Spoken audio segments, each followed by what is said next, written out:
శ్రీ గురుభ్యో నమ. వ్యాస విరచిత శ్రీమన్ మహాభారతంలో ఆది పర్వంలో మనం 227వ అధ్యాయం ప్రవచించుకుంటున్నాం.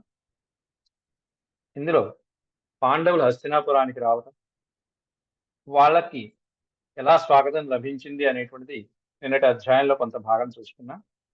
అలాగే ద్రౌపదీదేవికి ఎలా స్వాగతం లభించింది, కుంతీదేవిని ఎలా స్వాగతించారు, ఆ తర్వాత ధర్మరాజుని మహారాజుగా రాజ్యాభిషేకం చేయడం అనేటువంటి తంతు ఎలా నడిచింది అనేటువంటిది ఈ అధ్యాయంలో వివరించడం జరిగింది. పాండవ ప్రస్థాన్ని అర్ధరాజ్యంగా ఇచ్చి అక్కడ విశ్వకర్మ చేత చక్కగా ఇంద్రప్రస్థపురాన్ని నిర్మింపచేయమని చెప్పి ఆజ్ఞాపించడం శ్రీకృష్ణ భగవంతుని ఆశీస్సులతో ఎలా జరిగింది అనేది కూడా ఈ అధ్యాయంలో వ్యాసుల వారు వివరించారు. ముందుగా దైవస్మరణ చేసుకుని మనం ఈ ప్రవచనాన్ని ప్రారంభించుకున్నాం. ఓం శుక్లాంబరధరం విష్ణుం శశివర్ణం చతుర్భుజం ప్రసన్నవదనం ధ్యాయేత్ సర్వవిఘ్నోపశాంతయే. వ్యాసం వసిష్ఠనప్తారం శక్తేః పౌత్రమకల్మషం పరాశరాత్మజం వందే సుతతాతం తపోనిధిం. వ్యాసాయ విష్ణురూపాయ నమో వై బ్రహ్మనిధయే వాసిష్ఠాయ నమో నమః. నారాయణం నమస్కృత్య నరం చైవ నరోత్తమం దేవీం సరస్వతీం వ్యాసం తతో జయముదీరయే. ద్రౌపద్యా నమస్కృతయ గాంధార్య తద్రూపదర్శనేన తస్యాః స్వపుత్ర మృత్యుత్వ వితర్కః. ద్రౌపదీదేవి పెద్దావిడైనటువంటి గాంధారీదేవికి నమస్కరించడానికి వెళ్ళింది.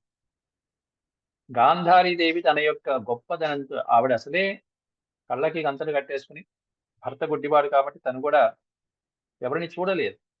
కానీ ఆవిడకున్నటువంటి శక్తితో, తపశ్శక్తితో, పాతివ్రత్య మహిమతో, అంతేకాకుండా అనుభవ జ్ఞానంతో తద్రూపదర్శనైన వచ్చినటువంటి ద్రౌపదీదేవి యొక్క సౌందర్య లావణ్యాన్ని అంచనా వేసి ఈవిడ వలన తస్యాహ స్వపుత్ర మృత్యుత్వ వితర్కః, ఈవిడ వలన తన యొక్క కుమారులందరూ మరణిస్తారు అనేటువంటి వితర్కం ఆవిడలో జరిగింది. వితర్కము అంటే భావన కలగడం, ఆలోచించడం.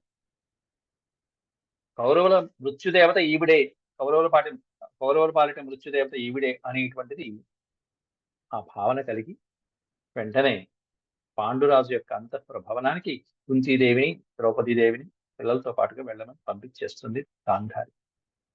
అలాగే ధృతరాష్ట్రేణ యుధిష్ఠిరస్య ధర్మరాజ్య అభిషేక, యుధిష్ఠిరుడికి అభిషేకించడం ధృతరాష్ట్రుడు. పాండవానాం ఖాండవ ప్రస్థ గమనం, పాండవులు ఖాండవ ప్రస్థానికి వెళ్ళటం. శ్రీకృష్ణ చింతితేన ఇంద్రేణ విశ్వకర్మణ ప్రేషణం, శ్రీకృష్ణ పరమాత్ముడు మనసులో ధ్యానించగానే విశ్వకర్మని ఇంద్రుడు పంపించడం జరుగుతున్నది. వచ్చిన విశ్వకర్మ చేత ఇంద్రప్రస్థపుర నిర్మాణం, ఇంద్రప్రస్థ నగరం నిర్మింపచేయడం. తత్రాగతానాం సర్వేషాం విసర్జనం, తర్వాత ఆ ఇంద్రప్రస్థ నగరానికి అందరూ రావడం జరిగింది. రాజ్యాభిషేకం అయిపోయింది. చక్కగా మొత్తం అంతా కూడా గృహప్రవేశం లాగా వేడుకగా చక్కగా ఇంద్రప్రస్థపురానికి అందరూ వేంచేశారు. తర్వాత అందరూ వాళ్ళ వాళ్ళ ప్రాంతానికి వెళ్ళిపోవడం అనేది ఈ అధ్యాయంలో చెప్పబడుతుంది. దాదాపుగా 100 శ్లోకాల వరకు ఉన్నాయి ఈ అధ్యాయంలో. దాంట్లో ముందుగా వైశంపాయనుల వారు చెప్తున్నారు. నిన్నటి ప్రవచనంలో మనం పాండవులని ఎలా కౌరవులు స్వాగతించారు, అలాగే వాళ్ళని స్వాగతించిన తర్వాత వాళ్ళు విశ్రాంతి తీసుకోగానే ఇక్కడ స్త్రీల విభాగంలో, స్త్రీల పక్షంలో కుంతీదేవిని ఎలా ఆహ్వానించారనేది చెప్తున్నారు. దుర్యోధనస్య మహిషి కాశీరాజసుతా తదా ధృతరాష్ట్రస్య పుత్రాణం వధూభిః సహితా తదా. దుర్యోధనుని యొక్క పట్టమహిషి ఎవరయ్యా అనేటువంటిది ఇంతవరకు దుర్యోధనుడి యొక్క భార్య గురించి రాలేదు. ఇక్కడ మొదటిసారి ప్రస్తావించడం జరిగింది. కాశీరాజసుతా తదా, కాశీరాజ కుమార్తె ఆవిడ పేరేమి ఇక్కడ చెప్పట్ల. భానుమతి అనేటువంటి పేరు ఇక్కడ ప్రస్తావించట్లేదు. కాశీరాజకుమార్తె అయినటువంటి దుర్యోధనుడి పట్టమహిషి అన్నారు ఇక్కడ అంతే. ధృతరాష్ట్రస్య పుత్రాణం వధూభిః సహితా తదా. ధృతరాష్ట్రుని మిగతా కుమారులు ఎవరైతే ఉన్నారో 100 మందిలో దుర్యోధనుడు కాకుండా మిగతా 99 మంది యొక్క వాళ్ళ భార్యలతో పాటుగా, అంటే కాశీరాజు కుమార్తె అయినటువంటి దుర్యోధనుని భార్య భానుమతి, ఆవిడ యొక్క తోడికోడళ్ళు, వాళ్ళందరూ కలిసి, సహిత అంటే వాళ్ళతో కలిసి, అందరితో కలిసి ద్రౌపదిని అలా ఆహ్వానించింది సాదరంగా లోపలికి. ఈ కాశీరాజు కుమార్తెలు మనకు అంతకుముందు ఎవరొచ్చారంటే అంబిక, అంబాలికలు ముగ్గురు కూడా కాశీరాజు కుమార్తె. భీష్ముడు స్వయంవరంలో తీసుకొస్తాడు. విచిత్రం ఏంటంటే ఇక్కడ దుర్యోధనుడు కూడా కాశీరాజు కుమార్తె అయినటువంటి భానుమతిని అలా స్వయంవరం నుంచి తీసుకొచ్చేస్తాడు. ఇది ఎప్పుడు జరుగుతుందంటే దాదాపుగా ఇక్కడ మనకి భారతంలో ఇట్లా చెప్పలేదు కానీ వేరే చోట చెప్పబడిన అంశం ఏంటంటే, ఎప్పుడైతే ద్రౌపది వివాహం జరిగిందో దుర్యోధనుడు కాస్త అలిగినట్టుగా జరుగుతుంది. అదే సమయంలో శకుని ఇట్లా కాశీలో భానుమతి స్వయంవరం జరుగుతుంది, మన అల్లుడా అంటే దుర్యోధనుడు ఆ స్వయంవరానికి వెళ్ళటం జరుగుతుంది. అక్కడ కాశీరాజు కుమార్తె అయినటువంటి భానుమతి, ఆ భానుమతిని స్వయంవరంలో అందరి రాజుల మధ్యలో దుర్యోధనుడు చేపడతాడు, తీసుకొచ్చేస్తాడు కూడా. మిగతా రాజుని ఓడించి కూడా తీసుకొస్తాడు. తీసుకొచ్చేసి ఇక్కడికి వచ్చిన తర్వాత, హస్తినాపురానికి వచ్చిన తర్వాత వివాహం చేసుకోవడం జరుగుతుంది. అక్కడ భీష్ముడు కూడా నేను ఇట్లా కాశీరాజు కుమార్తెనైన వాళ్ళని ఇట్లా తెచ్చాను కదా, అలాగే నువ్వు తెచ్చావు అని చెప్పి కూడా అనుకోవడం జరుగుతుంది. అది తర్వాత ఎక్కడో చెప్పడం జరిగింది మహాభారతంలో. లేదంటే కొన్ని అంటే భారతం మీద జరిగినటువంటి కొన్ని వేరే రకాలైనటువంటి పుస్తకాల్లో వచ్చినటువంటి కథగా కూడా మనం ప్రక్షిప్తంగా కూడా తీసుకోవచ్చు. ఇక్కడ ఆ పట్టమహిషి అయినటువంటి భానుమతి తన యొక్క సోదరీమణులతో కలిసి ఎదురుకుండా పాంచాలీదేవిని స్వాగతం తీసుకురావడం జరుగుతుంది అంతఃపురంలో. పాంచాలీం ప్రతిజగ్రాహ సాధ్వీం శ్రియమివాపరాం పూజయామాస పూజార్హాం శచీదేవిమివాగతాం. పాంచాలీదేవిని ఎలా స్వాగతించింది అంటే, ఎలా ఉంది పాంచాలి అంటే, సాధ్వీం ఆవిడ, శ్రియమివ అపరాం, అపరాం శ్రియం ఇవ, శ్రియం అంటే లక్ష్మీదేవి, అపర లక్ష్మీదేవి లాగా ఉన్నటువంటి, అలా ప్రకాశిస్తున్నటువంటి పాంచాలీదేవిని ప్రతిజగ్రాహ స్వాగతించారు. అంతేకాకుండా పూజయామాస పూజార్హ, పూజకు అర్హురాలైనటువంటి ఆ పాంచాలీదేవిని పూజించడం చేశారు, చక్కగా పూజించారు, గౌరవించారు. ఎలా అంటే శచీదేవి నివాగత, ఇంద్రుని భార్య అయినటువంటి శచీదేవిని ఆహ్వానించి పూజించినట్టుగా అలా వేంచేసినటువంటి, నిజంగా అక్కడ వేంచేసిన శచీదేవిలా ఉన్నటువంటి పాంచాలీదేవిని పూజించారట. ఆవిడ నిజంగా స్వర్గలక్ష్మి, వాళ్ళు నిజంగా ఇంద్రులే పాండవులు. అలాగే వవందే తత్ర గాంధారీం కృష్ణయా సహ మాధవీ ఆశిషశ్చ ప్రయుక్తాతు పాంచాలీం పరిషస్వజే. వవందే తత్ర గాంధారీం, వవందే అంటే నమస్కరించడం, వందే అంటే నమస్కారం. వవందే తత్ర గాంధారీం, గాంధారీం వవందే.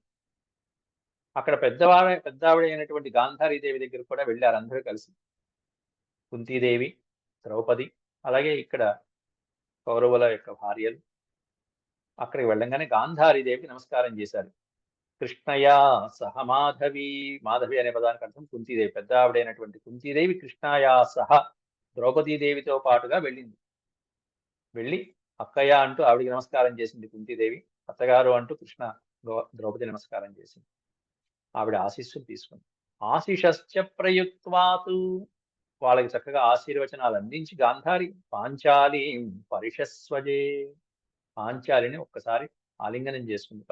పరిషస్వజే అనే పదానికి అర్థం దగ్గరికి తీసుకోవడం, కొత్తకోడని దగ్గరికి తీసుకుంది. పరిష్వజ్యైవ గాంధారి కృష్ణాం కమలలోచన, కమల నేత్రములు కలిగినటువంటి ఆ కృష్ణాం ద్రౌపదిని గాంధారి స్పర్శతోనే, కేవలం స్పర్శ మాత్రముతోనే, ఆవిడ మాట తీరు, అలాగే ఆవిడ యొక్క తపశ్శక్తి, పాతివ్రత్య శక్తితో వచ్చినటువంటి ద్రౌపదిని గాంధారి ఎలా గుర్తించిందంటే, పుత్రాణం మమ పాంచాలి మృత్యురేవేత్యమన్యత. మమ పుత్రాణం, నా పుత్రులకు ఈ పాంచాలి మృత్యుదేవతే, స్వయంగా మృత్యుదేవతే అని మనసులో భావించింది, తలచింది. మరుక్షణం ఇంకేం మాట్లాడకుండా వెంటనే అట్లాంటి భావన కలిగినప్పుడు వెంటనే దూరంగా వెళ్ళిపోవాలి. లేకపోతే పక్క వాళ్ళని దూరంగా పంపించాలి. మాటల్లో ఎందుకంటే తర్వాత తర్వాత మాట్లాడిన కొద్దీ ఆ మాటలో ఉన్నటువంటి అంతరార్థాలు బయటపడిపోతూ ఉంటాయి. ధృతరాష్ట్రుడు అంటే ఒక మంచి యాక్టర్ కాబట్టి లోపలే ఆ మనోభావాలు తెలియకుండా నటిస్తూ ఉంటాడు. పైకి మాత్రం మంచి మాట్లాడు. కానీ ఇక్కడ గాంధారి ఏం చేసింది వెంటనే అలాంటి భావన కలిగేట్టే వెంటనే సంచించ విదురం ప్రాహ వెంటనే పక్కన ఉన్నటువంటి విదురుని పిలిచింది. మరిది గారిని పిలిచింది. ఆ భావన ఎప్పుడైతే ఆలోచించిందో వెంటనే విదురుని పిలిచింది. విదురం ప్రాహ ఏమని పలికిందిట? యుక్తిత సుబలాత్మజ యుక్తితః తెలివిగా చక్కగా ఒక ఆజ్ఞని జారీ చేసింది. నాయన వీళ్ళు బాగా ప్రయాణం వచ్చి అలసిపోయారు. కాబట్టి వెంటనే విశ్రాంతికి రాజమందిరం చూపించు నాయన అంటూ మరిది గారికి చెప్పింది. కుంతీం రాజసుతాం క్షత్తః సవధూం సపరిష్ఛదాం. క్షత్తః అనే పదానికి అర్థం విదురుడికి పేరు. ఓ క్షత్త కుంతీం రాజసుతాం కుంతీం రాకుమార్తె అయినటువంటి మా చెల్లెలు కుంతిని, అలాగే సవధూం వధు అంటే కొత్త కోడలు, సవధూం సపరిచ్ఛదాం చక్కగా ఆనందోత్సాహాలతో ఉన్నటువంటి ఈ కొత్త కోడల్ని వీళ్ళందరినీ కూడా ఇక్కడ ఉన్నటువంటి వాళ్ళందరినీ కూడా అక్కడికి తీసుకువెళ్ళు. ఎక్కడైతే పాండురాజు యొక్క నివాసం ఉండేదో అది వరకు అక్కడికి తీసుకువెళ్ళు.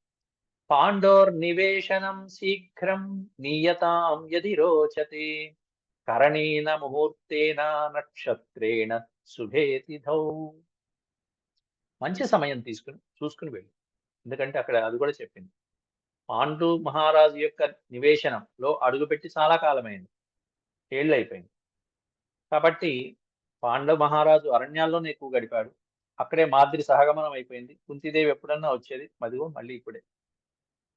కాబట్టి కరణేన ముహూర్తేన అని చెప్తుంది. కరణము, ముహూర్తము, నక్షత్రము, తిథి, గడియ, వారము, వర్జ్యము, అమృత గడియలు ఇవన్నీ కూడా ఒకసారి చూసుకుని జ్యోతిష్ శాస్త్ర ప్రకారం అంతా ముహూర్తం బాగుందో లేదో చూసుకుని తిథికరణ నక్షత్రాలు వీటిని పంచాంగాలు అంటారు. ఈ పంచాంగం జాగ్రత్తగా చూసుకుని పాండోర్ నివేశనం అనే పదానికి అర్థం గృహం. పాండు మహారాజు యొక్క అంతఃపురంలోకి నియతాం యది రోచతి నీకు నచ్చితే కనుక నీకు శుభం అంటే ఇదే మంచిది అనుకుంటే నువ్వు వాళ్ళని తీసుకువెళ్ళి అక్కడ శీఘ్రం నియతాం త్వరగా తీసుకువెళ్ళి నాయన అలసిపోయి వచ్చారు అన్నది. అలసిపోయి వచ్చారనే పదం ఇక్కడ పెట్టలేదు కానీ ముందు త్వరగా తీసుకువెళ్ళి ఎదురుకుండా ఉంటే మళ్ళీ ఎటువంటి మాటలు వస్తాయి ఆవిడ నోట. ఆవిడ మనసు ఆలో భావన కలిగింది. గాంధారి చాలా పాతివ్రత్య మహిమ ఉన్నటువంటి స్త్రీ. భర్తని అనునిత్యం అలా పూజించింది కాబట్టి అటువంటి లక్షణాలు త్వరగా వస్తాయి ఆ స్త్రీ. యథా సుఖం తథా కుంతి రంస్యతే స్వగృహే సుతైః తథేత్యేవ తథా క్షత్తా కారయామాస తత్తథా. యథా సుఖం తథా కుంతి రంస్యతే స్వగృహే సుతైః. తన స్వగృహంలో కుంతీదేవి పరమానంద భరితురాలుగా హాయిగా సుఖంగా ఉండేట్టుగా తథైత్యేవ తథా క్షత్త ఓ విదుర ఆ విధమైనటువంటి ఏర్పాట్లన్నీ కావలసినవన్నీ చెయ్యి. కుంతీదేవి కుమారుడితో పాటు హాయిగా ఉండేట్టుగా, ద్రౌపది వాళ్ళ భర్తలతో హాయిగా ఉండేట్టుగా చక్కగా ఎటువంటి ఏర్పాట్లు కావాలో అటువంటివన్నీ చెయ్యి, ఎటువంటి లోటు రాని మాకు అని చెప్పి ఆజ్ఞాపించింది గాంధారీదేవి. పూజయామాసురత్యర్థం బాంధవాస్ పాండవాంస్తదా నాగరా శ్రేణిముఖ్యాశ్చ పూజయంతి స్మ పాండవాన్. అంతేకాకుండా అక్కడ ఈ ద్రౌపదీదేవిని చూడటానికి వచ్చినటువంటి వాళ్ళు బంధువులు అనేక మంది, స్త్రీజనం గాని పౌరజనం గాని వాళ్ళందరూ కూడా వాళ్ళందరి చేత పూజించబడి ఇటు పాండవులు అటు ద్రౌపదీదేవి కుంతీదేవి పూజయామాసురత్యర్థం అత్యర్థం అమితమైనటువంటి పూజలు చక్కగా గౌరవ సత్కారాలు అందుకున్నారు. ఎక్కడి నుంచి? బాంధవాహం బంధువర్గం నుండి, అటు పాండవులు ఇటు స్త్రీలు కూడా. అలాగే నాగరా శ్రేణి ముఖ్యాశ్చ నగర పౌరులు, అలాగే నగరంలో శ్రేష్ఠులైనటువంటి వాళ్ళు పెద్దవాళ్ళు ఎవరైతే ఉంటారో శ్రేణి ముఖ్య అనే పదానికి అర్థం వ్యాపారంలో వాణిజ్యంలో బిజినెస్ మెన్స్ ఎవరైతే ఉంటారో వాళ్ళలో గొప్పవాళ్ళు. వాళ్ళందరి చేత పూజయంతి స్మ పాండవాన్ పూజయంతి స్మ పాండవులు పూజించబడటం జరిగింది. అలాగే భీష్మో ద్రోణ కృపః కర్ణో బాహ్లీక ససుతస్తదా శాపనా శాసనాద్ ధృతరాష్ట్రస్య అకుర్వన్ అతిథి క్రియా. వచ్చినటువంటి పాండవులకి చక్కగా ఈ పెద్దవాళ్ళందరూ వాళ్ళు చేయవలసినటువంటి అతిథి సత్కారాలన్నీ చేశారు. భీష్మ, ద్రోణ, కృప, కర్ణ, బాహ్లీక, ససుత.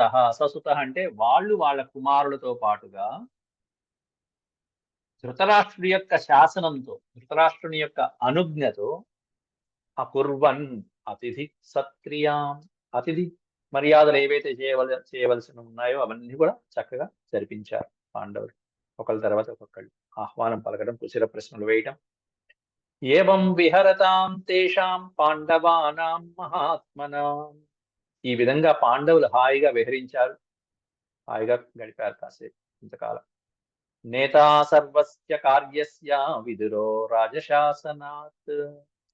మహారాజు అయినటువంటి ధృతరాష్ట్రుని యొక్క నేత అంటే మహారాజు, నాయకుడు. నాయకుడైనటువంటి ధృతరాష్ట్రుని యొక్క అనుజ్ఞతో సర్వస్య కార్యస్య విదుర రాజశాసనం, మహారాజు శాసనంతో, మహారాజు ఆజ్ఞతో విదురుడు ఈ పాండవులకి కావలసినటువంటివన్నీ హాయిగా విహరించడానికి కావలసినవన్నీ ఏర్పాటు చేశాడు విదురుడు. కొంతకాలం విశ్రాంతి తీసుకున్నారు.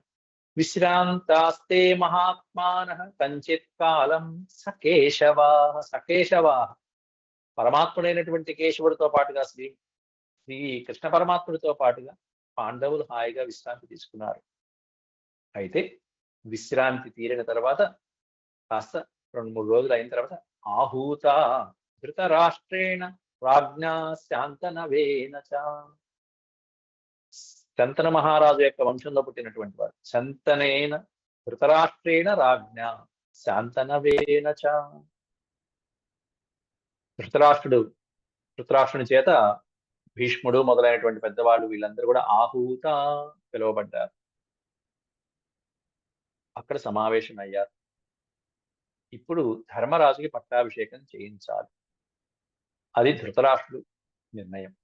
ఆ నిర్ణయాన్ని ధృతరాష్ట్రుడు సభలో అందరికీ చెప్తూ పాండవులు కూడా పిలిపించాడు. భ్రాతృభిః సహ కౌంతేయ నిబోధేదం వచో మమ.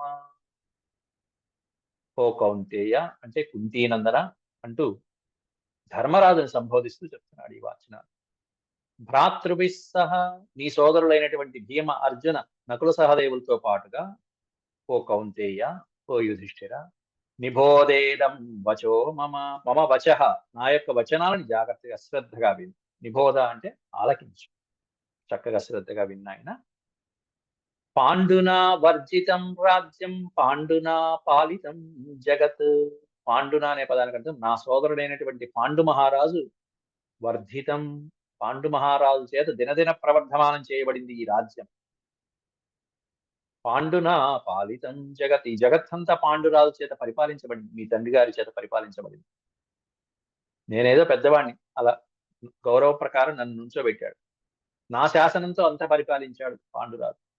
శాసనాన్ మమ కౌంతేయ మమ భ్రాత మహాబలః కృతవాన్ దుష్కరం కర్మ నిత్యమేవ విషాంపతే. ఓ యుధిష్ఠిర, నీ తండ్రి అయినటువంటి పాండురాజు శాసనాన్ మమ, మమ శాసనాత్ అంటే నా శాసనంతో, నా ఆజ్ఞతో, మహాబలుడైనటువంటి నా సోదరుడు మమ భ్రాత అనేకమైనటువంటి దుష్కర కార్యక్రమాలు, దుష్కరములు అంటే సాధించలేనటువంటి కార్యక్రమాలను కూడా సాధించాడు. కృతవాన్ దుష్కరం, ఎంతో దుష్కరమైనటువంటి అతి కఠినమైనటువంటి కార్యక్రమాలు కూడా సులభం చేశాడు నా ఆజ్ఞతో. ప్రతిరోజు నాకొచ్చి నా ఆజ్ఞ తీసుకునేవాడు, చేసినవన్నీ చెప్పేవాడు. అన్ని అన్ని నా అనుమతితోనే చేశాడు నా సోదరుడు, నీ తండ్రి అయినటువంటి పాండురాజు. అలా ఆయన పరిపాలనలాగా ప్రజలందరూ పాండురాజు పరిపాలన అంటే ఎంతో విశేషంగా చెప్పుకునేవారు. అట్లాంటి పరిపాలన నువ్వు ఇప్పుడు కొనసాగించాలి, అందువల్ల నువ్వు రాజువి కావాలి. తస్మాత్ త్వమపి కౌంతేయ శాసనం కురుమాచిరం. కాబట్టి ఓ కౌంతేయ, కుంతీ కుమార, ఓ యుధిష్ఠిర, త్వమపి శాసనం కురు, నువ్వు కూడా రాజశాసనాన్ని, రాజదండాన్ని ధరించు. మా చిరం, ఇంకా ఆలస్యం చేయమా, ఎందుకంటే నువ్వు పెద్దవాడివి. నేను మహారాజుగా ఉన్నా కూడా నా కుమారులైనటువంటి వీళ్ళకి రాజ్యాన్ని ఇవ్వచ్చు, కానీ నా కుమారులు ఎట్లాంటి వాళ్ళంటే మమ పుత్రా దురాత్మానః సర్వే అహంకార సంయుతా, సర్వే అహంకార సంయుతా, మొత్తం అందరూ నా కుమారులు అందరూ దుర్మార్గులే అని అందరికి వేశాడు ఒకేసారి. ఒక తండ్రి నా కుమారులు దుర్మార్గులు అని చెప్పుకునే స్థితికి వచ్చారంటే చూడు. మమ పుత్రా దురాత్మానః సర్వే అందరూ కూడా అహంకార సంయుత, మొత్తం అందరిలో కూడా దురహంకారాలు, దురభిమానాలు, దురహంకారాలు, దుర్మార్గ లక్షణాలు, అందరూ దుర్రే, దుర్మార్గులే, దుర్యోధన దుశ్శాసనులే. కాబట్టి శాసనం న కరిష్యంతి మమ నిత్యం యుధిష్ఠిర. ఓ యుధిష్ఠిర, మమ శాసనం న కరిష్యంతి, నా ఆజ్ఞను కూడా శిరసావహించరు వాళ్ళు. శాసనం అంటే ఆజ్ఞ, నేను చెప్పిన మాట కూడా వినరు వాళ్ళు, పట్టించుకోరు. అట్లా ఉంది నా పరిస్థితి, వాళ్ళ పైత్యం అలా ఉంది. కాబట్టి ఓ యుధిష్ఠిరా, కాస్త చెప్పిన మాట వినేవాడి నువ్వే నాయన, కాబట్టి నువ్వన్నా ఈ రాజ్యాన్ని అధిష్ఠించి పరిపాలించు, పాండు మహారాజు పరిపాలించినట్టుగా పరిపాలించు. స్వకార్య నిరతైర్ నిత్యం అవలిప్తై దురాత్మభి. స్వకార్య నిరతై, ఇంతసేపు వాళ్ళు అనుకున్నటువంటి కార్యక్రమాలే చేద్దామని తప్ప ఇది మంచిదా కాదా అనేటువంటిది ఆ దుర్మార్గులైనటువంటి నా కుమారులు ఏమీ పట్టించుకోరు. వాళ్ళు అనుకున్నదే చేయాలి ఎంతసేపు. పెద్దవాళ్ళు పక్కన ముగ్గురు చెప్తున్నారు, భీష్ముడు, ద్రోణుడు, వీళ్ళందరూ చెప్తున్నారు, నిన్న పట్టించుకున్నారా? పైగా పెడబుద్ధితో వాళ్ళని దూషించడం మొదలుపెట్టారు. అట్లాంటి బుద్ధి కలిగినటువంటి వాళ్ళు నా కుమారుడు. కాబట్టి మీలో మీకు విగ్రహం కలగకుండా పునర్వై విగ్రహో మా భూత్, మళ్ళీ ఈ దాయాదులైనటువంటి మీ మధ్య ఇక విగ్రహం కలగకూడదు. విగ్రహం అంటే ఎటువంటి భేదాభిప్రాయాలు కలగకుండా ఉండటం కోసం ఖాండవ ప్రస్థమావిష, ఖాండవ ప్రస్థానికి నువ్వు ప్రవేశించి అక్కడ నువ్వు పరిపాలించు. ఖాండవ ప్రస్థానికి వెళ్ళు నువ్వు. ఖాండవ ప్రస్థం అనేటువంటిది వెళ్ళు అన్నాడు ఇక్కడ. ఎందుకోసం అంటే మా కొడుకులతో ఇక్కడ నీకు విగ్రహం కలగకుండా, భేదాభిప్రాయాలు కలగకుండా ఉండటం కోసం. నహివో వసతస్తత్ర కశ్చిత్ శక్త ప్రభాదితం, కశ్చిత్ శక్త ప్రభాదితం. నహివో వసతస్తత్ర, అక్కడ ఎవరు నివసించట్ల అసలైతే. ఇప్పుడు ఇంకా చెప్పాలంటే అది ఒక నిర్జనారణ్యం. కశ్చిత్ శక్ర ప్రభాదితం, ఇంద్రుడి చేత బాధించబడినటువంటి వాళ్ళు అక్కడ నివసించారు. ఇంద్రుడి అనుయాయులు నివసించగలరు. అంతేకాకుండా అక్కడ నువ్వు హాయిగా నివసించవచ్చు. ఎవరి రక్షణలో అంటే శక్ర అంటే అర్జునుడి యొక్క రక్షణలో. అర్జునుడు నిన్ను రక్షిస్తుంటాడు, నీకు రక్షణగా ఉంటూ ఉంటాడు. నువ్వు వెళ్ళి అక్కడ హాయిగా ఖాండవ ప్రస్థాన్ని చూసుకుంటూ అని రెండో అర్థంలో చెప్పుకోవచ్చు. సంరక్ష్యమాణాన్ పార్థేన త్రిదశానివ వజ్రిణ అర్ధరాజ్యం తు సంప్రాప్య ఖాండవ ప్రస్థనావిష. అర్ధరాజ్యం కింద, నీకు ఇచ్చేటువంటి అర్ధరాజ్యం కింద ఈ ఖాండవ ప్రస్థ వనాన్నంతా కూడా సంప్రాప్య నీవు పొంది హాయిగా అక్కడ సంరక్షించుకో, నీ రాజ్యాన్ని వృద్ధి చేసుకో. దేనితో? పార్థేన, అర్జునుడి యొక్క సహాయంతో. త్రిదశానివ వజ్రిణ, దేవేంద్రలోకాన్ని అక్కడ ఆ వజ్రపాణి అయినటువంటి ఇంద్రుడు శాసించినట్టుగా అర్జునుడి సహాయంతో నువ్వు ఈ ఖాండవ ప్రస్థ వనాన్నంతా కూడా నీ రాజ్యంగా నువ్వు సంరక్షించుకో, నువ్వు వృద్ధి చేసుకో. కేశవో యది మన్యతే తత్కర్తవ్యమసంశయం. ఇంకా కేశవుడు ఇక్కడ నీ పక్కనే కృష్ణ భగవాను ఉన్నాడు. ఆ శ్రీకృష్ణ పరమాత్మ కనుక ఆయనకి ఇది నచ్చితే, ఇప్పుడు నేను చేసినటువంటి ఈ కార్యం, ఈ విభజన కనుక ఆయనకు నచ్చితే చక్కగా నువ్వు అలా చేసుకో. లేకపోతే ఆయన ఏదన్నా చేయమంటే నేను వచ్చేస్తాను. తత్కర్తవ్యం, అది చేయదగినటువంటిది. అసంశయం, ఇందులో సందేహమే లేదు. కర్తవ్యం అసంశయం. నిస్సందేహంగా కృష్ణ పరమాత్ముడు ఏ చెప్తే అది చేద్దాం. భగవంతుడికి ఇప్పుడు చేసినటువంటి ఈ విభజన కనుక నచ్చితే అంతకంటే అదృష్టం ఇంకేమీ లేదు. కాబట్టి నువ్వు అర్ధరాజ్యంగా ఖాండవ ప్రస్థాన్ని స్వీకరించు. ఒక అరణ్య ప్రదేశాన్ని ఇచ్చాడు చూడండి, ఎంత కుళ్ళుబోతో ఇక్కడ తెలిసిపోతుంది. తన కుమారుడికి ఏమన్నా అంత అభివృద్ధి చెందినటువంటి హస్తినాపురమా? తన సోదరుడు, తన తమ్ముడి కొడుకులకి ఏమన్నా ఒక అడవి భాగాన్ని ఇచ్చాడా? అభివృద్ధి చెందినటువంటి భాగం ఇచ్చాడా? అక్కడ వాళ్ళు వెళ్ళి రాజ్యాన్ని పరిపాలించుకోవాలా? ఏం తీసుకువెళ్ళాలి? ఇదేనా సరైన పంపకమేనా ఇది? కాబట్టి ఒక రకంగా తన కుమారులకి ఎటువంటి ఇది కాకుండా ఉండటం కోసం ఏం చేశాడు ఇక్కడ రాజకీయంగా? ముందు తన కుమారుని తిట్టుకున్నాడు తనకు తానే. మమ పుత్ర దురాత్మాన సర్వే అహంకారం. నా కుమారులు దుర్మార్గులు, వాళ్ళకి చదువు రాదు, చట్టుబంటలు ఏమీ లేదు, నా మాటలే వినరు, కాబట్టి వాళ్ళని దూరం తగలేయడం దేనికి, అందువల్ల ఇక్కడే పెట్టుకుంటా. మీరు వెళ్ళండి, మీరు మంచి వాళ్ళు, నా మాట వింటారు, కాబట్టి నా మాట వింటారు, మీరు మంచి అంటే నా కుమారులు దుర్మార్గులు కాబట్టి మీరు మంచి వాళ్ళని చెప్పడం కదా అర్థం. మీరు నేను చెప్పింది వింటారనే అర్థం. ఇది రాజకీయం.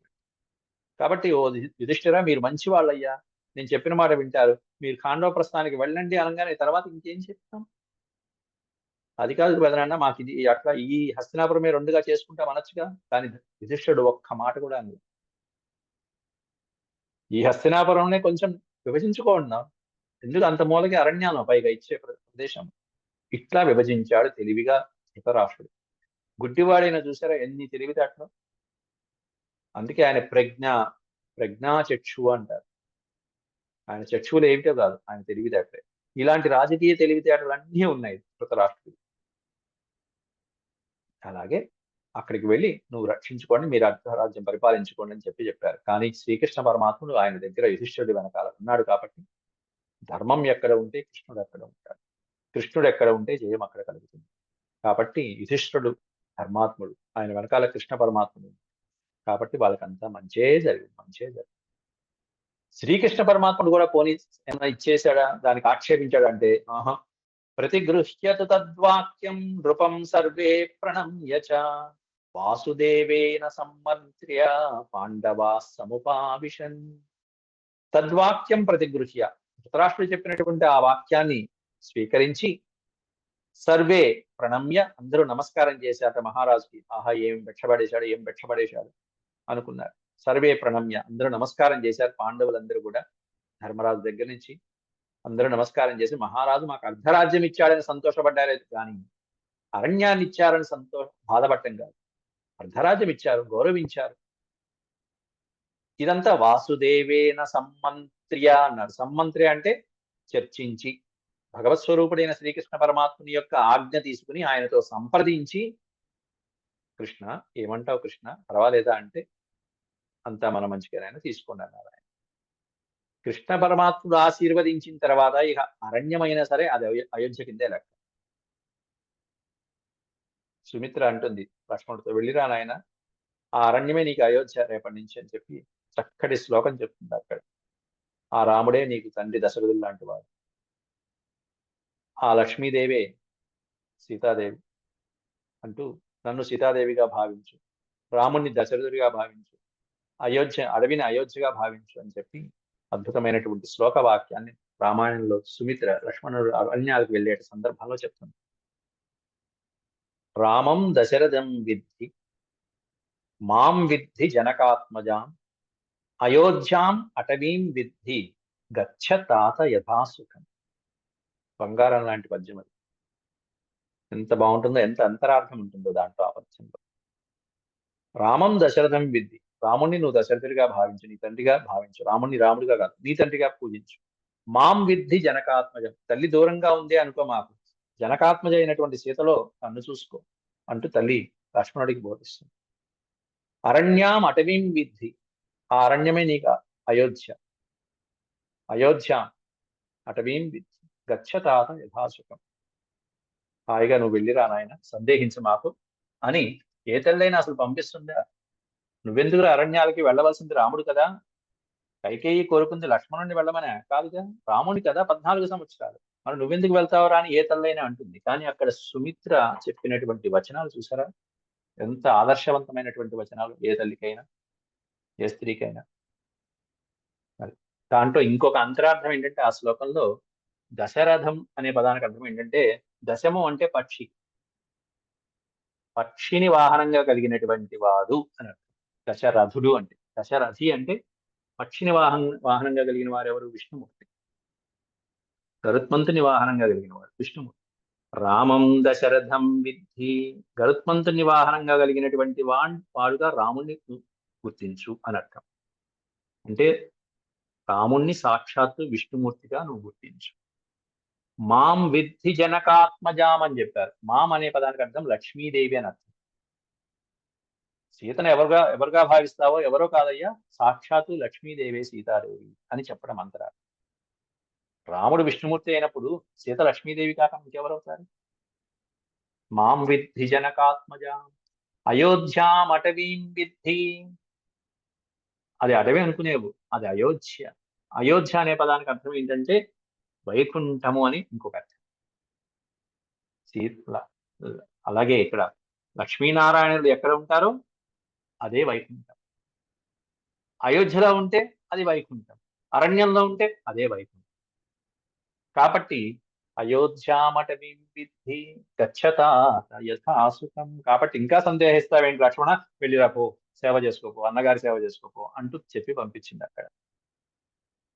అట్లా ఇక్కడ సంమంత్ర చక్కగా మంత్రాంగం చేసి వాసుదేవుడితో, అయ్యా కృష్ణ పరమాత్మ నీవే దిక్కు, ఏం చేయమంటావు అని చెప్పారు. అంతేగాని అరణ్యం వచ్చింది కృష్ణ చూసావా ఎంత పనిచేశాడు మా పెదనాన్న అని చెప్పాలా. కృష్ణ నువ్వేం చేయమంటావు తీసుకో. వెంటనే కృష్ణుడు తీసుకోమన్నాడు. కృష్ణుడు అండ ఉండగా అది అడవైతే ఏమిటి, అయోధ్య అయితే ఏమిటి, అరణ్యం అయితే ఏమిటి, హస్తినాపురం అయితే ఏదైతే ఏమిటి, తీసుకోండి అన్నాడు కృష్ణుడు కాస్త బ్రహ్మాండంగా. ఇంకా ఇక్కడ హస్తినాపురం వీళ్లు కట్టుకుంది శ్రీకృష్ణ పరమాత్ముడి చేత. ఇంకా సేపట్లో బ్రహ్మాండంగా ఇంద్రలోకం నుండి విశ్వకర్మ దిగి వచ్చి ఆ ఖాండవ వనంలో బ్రహ్మాండంగా ఇంద్ర నగరాన్ని నిర్మించి పారేస్తాడు. ఇంద్రప్రస్థ మహా నగరాన్ని నిర్మించేస్తాడు. అది భగవంతుడి యొక్క ఆశీస్సులు ఉంటాయి. అందువల్ల ధర్మరాజు తొందరపడ్డ. అందుకని పాండవాహ సర్వే ప్రణమ్య, ధర్మరాజు ప్రణామం చేసేటప్పటికి మిగతా ముగ్గురు భీమసేనుడు గాని, అర్జునుడు గాని, నకుల సహదేవుడు గాని వెంటనే నమస్కారం చేసేస్తారు. ఆవేశపడరు. అన్న ఏది చేస్తారు. ఈ ధర్మరాజు ఏమన్నా కృష్ణ పరమాత్ముడి అడుగుజాడల్లో ఉంటాడు. కాబట్టి అన్ని ధర్మబద్ధంగా జరుగుతుంది. అంటే భగవంతుని మీద భారం వేసిన తర్వాత అంతా మంచిగా జరుగుతుంది అని. అది అడవి అయితే ఏమిటి, హస్తినాపురం అయితే ఏమిటి, అది మనం ఎలా అంది. తర్వాత ధృతరాష్ట్రుడు ధర్మరాజుకి పట్టాభిషేకం ఎలా చేయించాడు అనేవన్నీ కూడా రేపటి అధ్యాయంలో మనం ప్రవచించుకుందాం. ఇంతవరకు సెలవు. ఓం శాంతి శాంతి శాంతి. యదక్షరపదభ్రష్టం మాత్రాహీనం చ యద్భవేత్ తత్సర్వం క్షమ్యతాం దేవనారాయణ నమోస్తే. సర్వం శ్రీకృష్ణార్పణమస్తు. ఓం నమో భగవతే వాసుదేవాయ.